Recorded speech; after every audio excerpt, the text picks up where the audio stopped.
गायत्री मंत्र वास्तव में प्रार्थना है। और प्रार्थना ये है कि तीनों लोकों में हे भगवान एक आप ही वरण हैं, आप ही धारण करने योग्य हैं। हे प्रभु मुझे ऐसी सद्बुद्धि दें कि मैं नित्य आप में प्रतिष्ठित हो जाऊं। ओम भूर्भुवः स्वः तत्सः वितुर्वरेण्यं भर्गो देवस्य धीमहि धियो यो नः प्रचोदयात्। हे परमात्मा, हे भगवान, तीनों लोकों में एक काफी वरण है। हे भगवान मुझे ऐसे सद्बुद्धि दें कि मैं नित्य आप में प्रतिष्ठित हो जाऊं। देखिए, इस प्रोग्राम का एक लक्ष्य है और वो लक्ष्य है कि हम कैसे स्वस्थ रहें। तो स्वस्थ होना का मतलब है कि हम शारीरिक रूप से, मानसिक रूप से और आध्यात्मिक रूप से, जब ये तीनों रूप से हम स्वस्थ होंगे तभी हम वास्तविक स्वस्थ हो पाएंगे। और स्वस्थ का मतलब भी होता है स्वस्थित, यानी जो आत्मस्थित है वही स्वस्थ है। और इसीलिए आज का जो विषय रखा गया है वह रखा गया है ज्ञान एवं भक्ति। वास्तव में ये दो मार्ग हैं जिसके द्वारा हम अपने वास्तविक सत्ता, जो कि सनातन है, वह सत्ता परमात्मा का है, शुद्ध आत्मा का है, यहाँ तक पहुँचने के लिए यह दो मार्ग है। तो आइए हम सबसे पहले अपने शरीर और मन को स्वस्थ करने का, सबसे पहले हम गहरी लंबी सांस भरते हैं। धीरे धीरे सांस को पूरा छोड़िए। जब श्वास छोड़ेंगे तो पूरा नाभि पे ध्यान देंगे और जब श्वास भरेंगे तो कंठ तक ध्यान देंगे। देखिए, छोटा जो बच्चा का जन्म होता है तो आप देखेंगे कि माँ के नाड़ से वो बच्चा जब जुड़ा रहता है और जब उसका जन्म होता है तो बच्चे का पेट ही ऊपर नीचे होता है।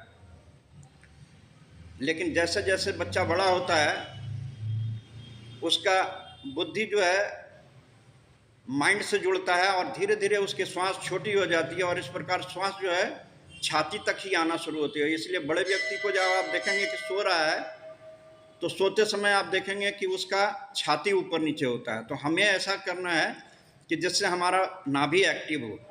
तो जब गहरी लंबी सांस भरेंगे तो पूरा कंठ तक भरिए और धीरे धीरे पूरा श्वास को छोड़िए। श्वास की लंबाई को बढ़ा देना है, जिससे आयु भी बढ़ जाएगी। धीरे धीरे पूरा श्वास को कंठ तक भरिए और धीरे धीरे श्वास को पूरा निकालिए।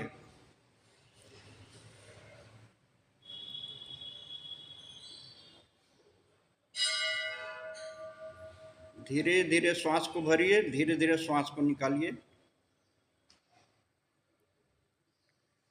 अपने श्वास पे कंसंट्रेट करना है। हमारे जो सेल शरीर है, शरीर का सबसे छोटा यूनिट है सेल्स। हमें कोशिश करना है कि हमारे एक एक सेल्स ऑक्सीडाइज हो जाए। आराम आराम से श्वास को पूरा भरें, जितना भर सकते हैं। और जब छोड़ें तो अपने नाभि और नाभि से नीचे का हिस्सा को देखें। नाभि से थोड़ा नीचे स्वादिष्ठान चक्र है। पूरा श्वास भरें। अब कंठ तक देखने के बाद अपने सिर के ऊपरी हिस्सा को देखें। अपने मन को वहां देखें, मन से, बुद्धि से। आंखें बंद करके अपने श्वास पे ही ध्यान रखिए।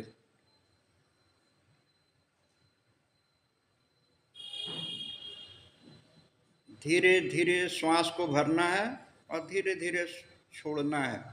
जब छोड़ेंगे तो कार्बन डाइऑक्साइड जो हमारे शरीर का जो विजातीय तत्व होगा उसके लेके बाहर आ जाएगा और जितना ऑक्सीजन जाएगा वैसे वैसे हमारी मन को शांति मिलेगी। हमारे सेल्स को, जब माइटोकॉन्ड्रिया को ऑक्सीजन मिलेगा तो ऊर्जा, वहाँ से ऊर्जा प्रवाहित होना शुरू होगा।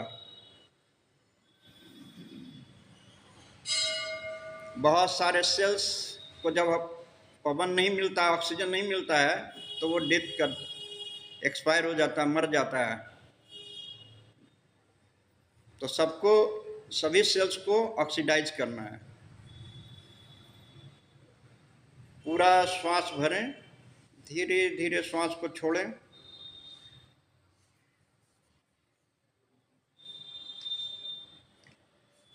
जैसे जैसे प्राण संयम में आएगा, वैसे वैसे मन भी शांत हो जाएगा।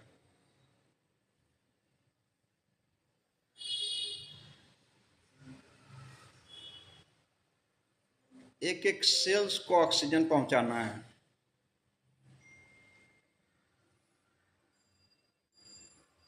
धीरे धीरे श्वास भरें और धीरे धीरे श्वास को छोड़ें, इससे आयु भी बढ़ेगी।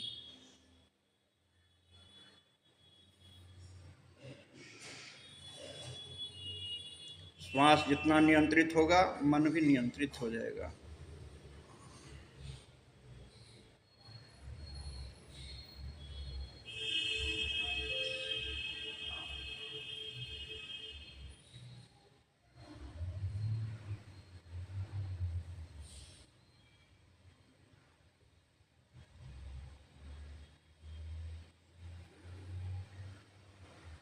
इसी प्रकार से गहरी लंबी श्वास भरते रहें और धीरे धीरे श्वास छोड़ते रहें।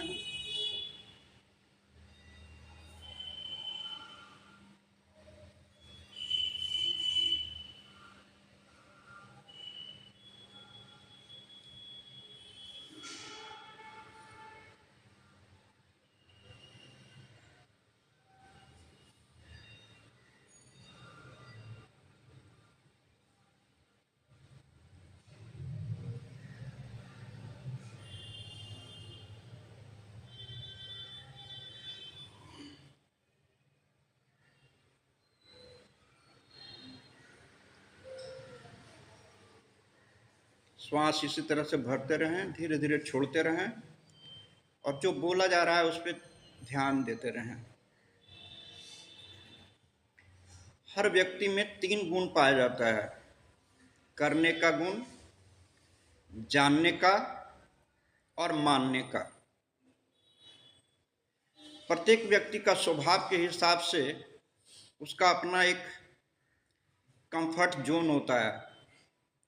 कोई अधिक जानना चाहता है, कोई अधिक मानना चाहता है और कोई अधिक करना चाहता है।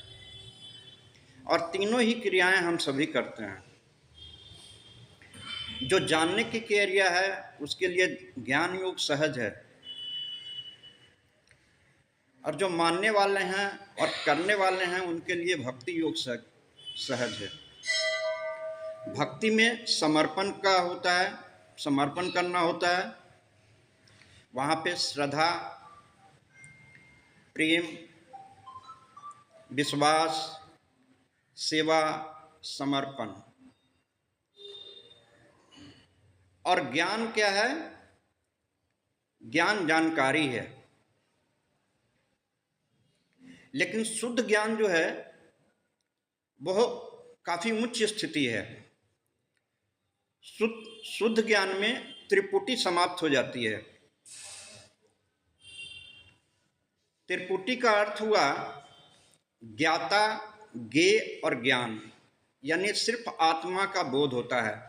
तो अभी हम लोग, चूंकि ये आध्यात्मिक है, इसलिए अभी हम जो काम करेंगे हम अपनी आत्मा की तरफ चलेंगे।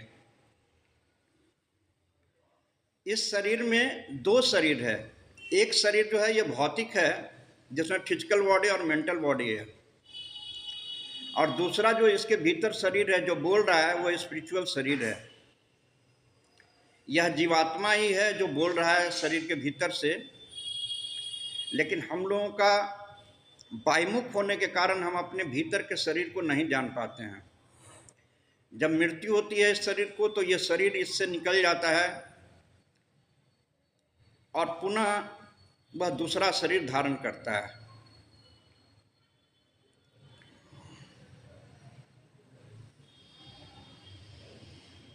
तो अभी हम जो सांस ले रहे हैं और श्वास छोड़ रहे हैं, इसी के द्वारा और विचारों के द्वारा हम अपने उस शुद्ध चेतना तक हम पहुंचने का प्रयास करेंगे। पूरा श्वास छोड़ दीजिए।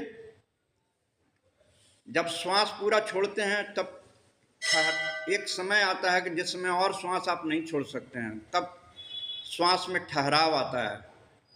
और जब हम श्वास को भरते हैं तो उस समय भी भरने के बाद भी एक ठहराव आता है। यह कुंभक की अवस्था है। जिस समय प्राण ठहरता है उस समय उसका जो आधार है वो चेतना है। चेतना पे ही प्राण ठहर रहा है और चेतना से ही प्राण का उदय हो रहा है। और ठीक इसी प्रकार से जो मन में विचार आ रहे हैं और विचार जा रहे हैं, यह विचार भी, यह संकल्प भी उसी चेतना से प्रकट हो रहा है और उसी चेतना में समाहित हो रहा है। तो हम लोगों का फोकस होना चाहिए कि हम अपनी चेतना को पकड़ने का प्रयास करें। प्रत्येक प्राण का उदय जो है उसका आधार ही चेतना है। हम बिल्कुल अपने श्वास को देखते हुए अपने चेतना को, शुद्ध चेतना को पकड़ने का प्रयास करें। अब समर्पण और खोज, ये दोनों की क्रिया हम शुरू करते हैं। गहरी नींद के समय में जब हम जाते हैं तो ये सारे कलह कलेश सब समाप्त हो जाता है। तब ना तो कोई शरीर होता है और ना संसार होता है, ना कोई विचार होता है। गहरी नींद के समय में सिर्फ शुद्ध चेतना होती है। लेकिन चूंकि उस समय की यात्रा जो होती है, उस समय हमारी बुद्धि अविद्या में चले जाने के कारण उसको यह ज्ञात नहीं होता है कि वह वास्तव में कहाँ गया। ज्ञात अवस्था में जब बुद्धि को उसी में हम प्रतिष्ठित करते हैं तो अपनी आत्मा का बोध हो जाता है। ये क्रिया को अभी हम करेंगे। तो हम जब श्वास छोड़ेंगे तो नाहम, श्वास भरेंगे तो कोहम, और जब श्वास को ठहराव होगा तो सोहम। तो आइए हम सभी वो जो क्रिया कर रहे हैं उसी में इसको सम्मिलित करते हैं। श्वास छोड़ते हुए अपने शरीर बोध से अपने आप को अलग कर लें और कॉन्शियस के तरफ चलें। श्वास छोड़ते हुए मैं शरीर नहीं हूं। श्वास भरते हुए अपनी खोज करें अपनी बुद्धि के द्वारा, मैं कौन हूं। श्वास में जब ठहराव आए तो अपनी चेतना का अनुभव करें। सोहम, मैं वही हूं, मैं आत्मा हूं।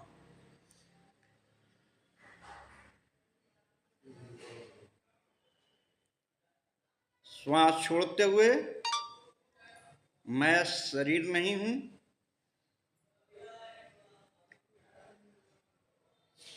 श्वास भरते हुए अपने भीतर खोज, मैं कौन हूं। और श्वास में जब ठहराव आए अपनी चेतना को पहचाने, मैं परम पवित्र आत्मा हूं। शांति ही मेरा स्वरूप है, आनंद ही मेरा स्वरूप है। जो शांति मिल रही है यह चेतना का ही के कारण मिल रही है। मन जैसे जैसे लय करेगा वैसे वैसे आत्म सत्ता की प्रकट होगा।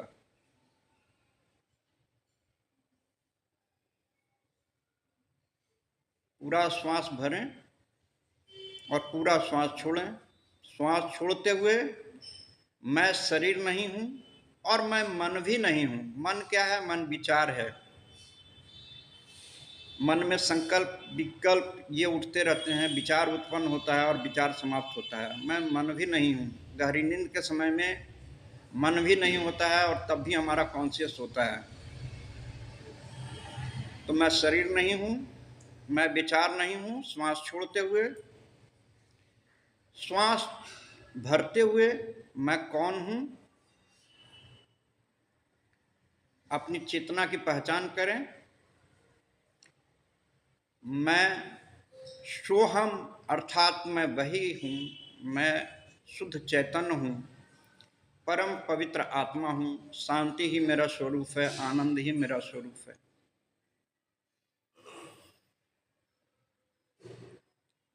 श्वास छोड़ते हुए मैं शरीर नहीं हूँ, मैं मन नहीं हूँ अर्थात मैं विचार नहीं हूँ। श्वास भरते हुए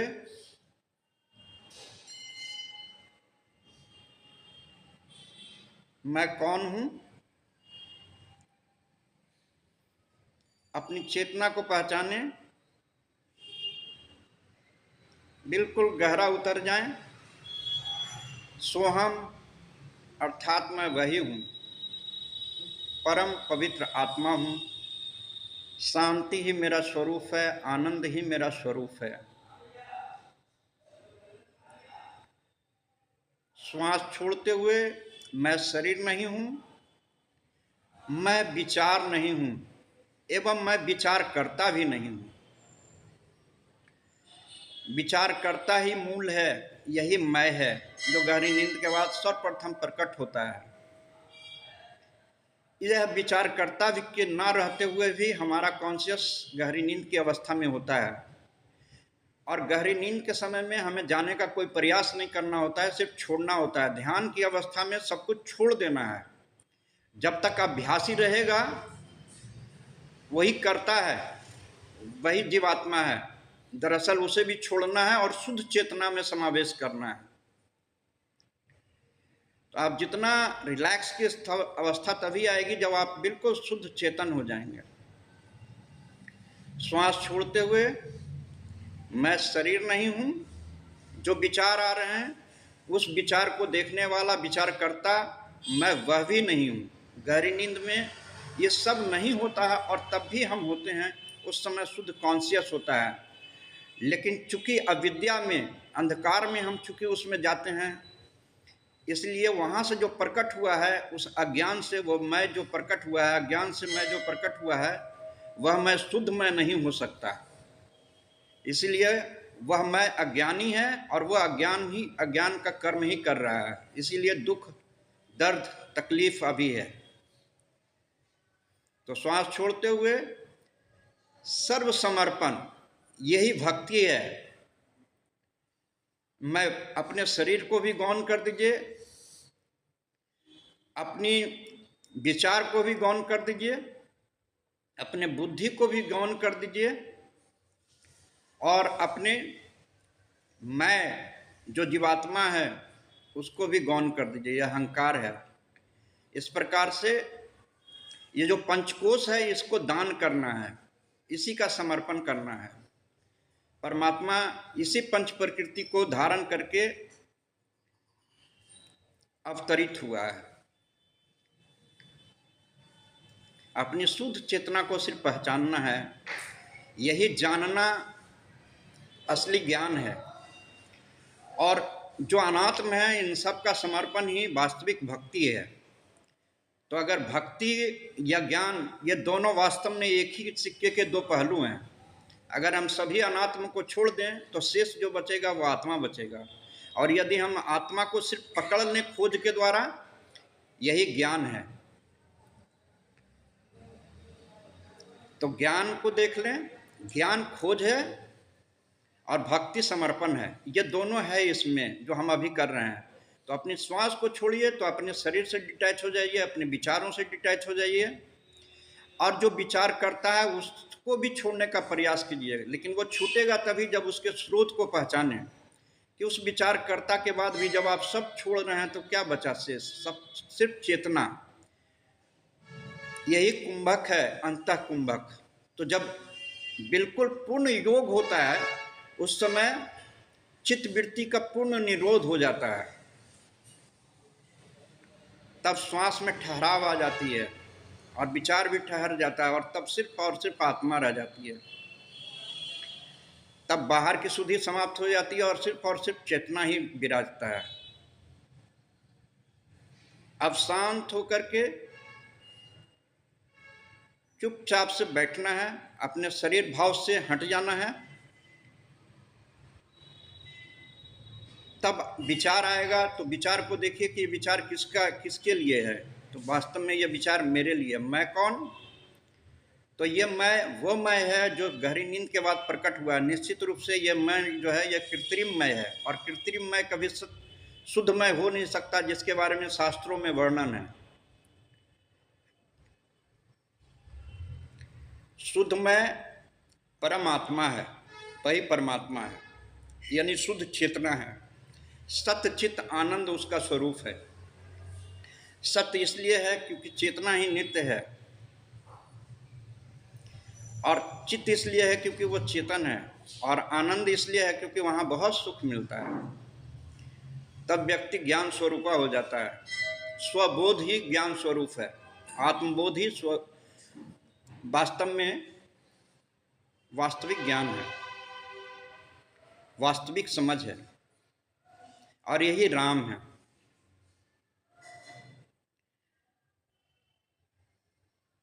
तो शांत हो जाएं, गहरी मौन की अवस्था में चले जाना है और शुद्ध चेतना बन के रहना है। विचार अगर आएंगे तो सिर्फ ये देखना है कि विचार किसको आ रहा है। तो आप देखेंगे कि ये विचार मेरे को आ रहा है। मैं कौन? जो गहरी नींद के बाद प्रकट हुआ है, यानी ये शुद्ध मैं नहीं हो सकता। फिर उसके स्रोत को देखें। जिस समय आप गहरी नींद में थे उस समय कौन सा स्रोत था? तो वो हमारी चेतना है। बस इसी चेतना में पकड़ के रहना है, बुद्धि को यहीं प्रतिष्ठित करना है। मैं शांत हो रहा हूँ और पूर्ण मौन की अवस्था में जाना है।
धीरे धीरे अपनी आंखें खोल लें। बहुत बहुत धन्यवाद। कैसा लगा आप लोगों को? तो हमारा उद्देश्य यही है कि फिजिकल बॉडी और मेंटल बॉडी, इन दोनों को वास्तव में स्वस्थ करने वाला हमारी चेतना है। और हमारे मन में जो विचार आते हैं वो 3 प्रकार के विचार होते हैं। सात्विक विचार होते हैं, राजसी विचार होते हैं और तामसी विचार होते हैं। तो जितना सात्विक विचार होगा, जितना हम अपने आत्मा की तरफ होंगे, उतना हम क्रिएटिव काम कर सकेंगे। तो मन जो है दोनों तरफ से लगा रहता है। जब मन बहिर्मुख होता है तो लगता है उसको कि हम शरीर हैं, इसी के साथ संबंध बना के वो कर्म करता है। इसी से अनैतिकता आती है। अगर हम अपने कर्म में करें और मन को अपने स्थित कर दें अपने चेतना में स्थित करके और कर्म करें, तो हमारा कर्म बहुत सुंदर होगा। यानी फिर वो जो काम होगा श्री राम का काम होगा, मर्यादा युक्त होगा। और मर्यादा कैसे है कि वो ज्ञान है ना। राम जो है वो ज्ञान है। शुद्ध चेतना का जब बोध होता है तो ज्ञान प्रकट होता है। माता जानकी जो है वो क्या है? समर्पण है, प्रेम है, भक्ति है। उनको भक्ति कहा जा सकता है। तो वास्तव में जो घटना घटित हुई है वो घटना ये होता है कि जैसे स्त्री और पुरुष का प्रेम होने से बालक की उत्पत्ति होती है, यानी शरीर धारण होता है, ठीक उसी प्रकार से परमात्मा और प्रकृति जब प्रेम दोनों का होता है तो जीवात्मा प्रकट होता है। वास्तव में जीवात्मा की तरफ जो झुकाव है, इसके कारण ही वो जीवात्मा भटकते रहता है और दुख भोगता है। जब उसको अपने शुद्ध चेतना का ज्ञान हो जाता है तो फिर वास्तव अपने निर्धाम पहुंच जाता है। यही राम भक्ति है। तो नित्य मन जो है परमात्मा में लगा रहे तो बहुत सुंदर होगा। और उससे होगा क्या? उससे श्री राम ही नहीं आएंगे, पूरा राम दरबार आएगा। राम दरबार होने का अर्थ ये हुआ कि भरत रूपी प्रेम, लक्ष्मण रूपी त्याग, माता जानकी रूपी सहयोग, सहनशीलता, और हनुमान जी यानी सेवा भाव, कर्तव्य निष्ठा, ये सभी एक व्यक्ति का निर्माण यानी चरित्र का निर्माण होता है। तो वास्तव में अगर हम अपने मन को 2 तरफ मन रख सकते हैं, एक तरफ बाह्यमुख करके हम अपने शरीर और मन का बोध करते हैं, वहीं हम दूसरे तरफ अपने मन को चेतना में स्थित करके अपने आप को हम अपने 5 कर्म इंद्रियों और 5 ज्ञान इंद्रियों के द्वारा काम करें तो काम करने में रिलैक्सेशन ही रहेगा। यही उद्देश्य था हमारा। और इसी के लिए हम सवेरे इसलिए चाहे क्योंकि सवेरे पेट खाली होता है, नेचुरल खाली होता है। बाद की स्थिति में अगर हम खाली भी करना चाहें तो उस समय हमारे सन का प्रकोप होता है, जिससे पीत वगैरह भी बनने का संभावना होता है शरीर में। लेकिन सवेरे के समय में आकाश तत्व अधिक होता है, और आकाश तत्व जिस समय अधिक होता है उस समय ध्यान करने में सुविधा होती है। इसीलिए ब्रह्म मुहूर्त के समय में आकाश का प्रभाव होता है। तो 5 जैसे पंच प्रकृति है, पृथ्वी, जल, अग्नि, वायु, आकाश, इसी प्रकार से 5 अंतःकरण भी है।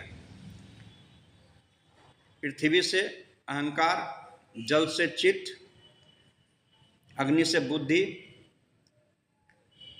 वायु से मन, और जो आकाश है निर्लिप्त है, सूक्ष्म है। तो अति सूक्ष्म अवस्था में पहुंच जाता है, तब ज्ञान की अवस्था होती है, जो कि शुद्ध चेतना का बोध होता है। तब व्यक्ति मौन की अवस्था इसलिए हो जाती है क्योंकि शुद्ध मौन चेतना की अवस्था होती है। तो हमने अभी अपनी बुद्धि को जो परमात्मा में लगाया, यही वास्तव में हमारी आरती हुई। और जो हमें आत्म प्रसाद प्राप्त हुआ, आत्मा का बोध, आत्मानुभूति हुई, जो शांति मिली, यही हमारे सबका प्रसाद है। आप सबका बहुत बहुत धन्यवाद। हमारे यहाँ जो बड़े होते हैं, पूजा के बाद उनका आशीर्वाद लिया जाता है। तो मैं सभी जितने भी बड़े यहाँ पे हैं हमारे, मैं सबका चरण स्पर्श करता हूँ, सबको प्रणाम करता हूँ। बहुत बहुत धन्यवाद। आप लोग अपना कीमती वक्त निकाल के आए, धन्यवाद।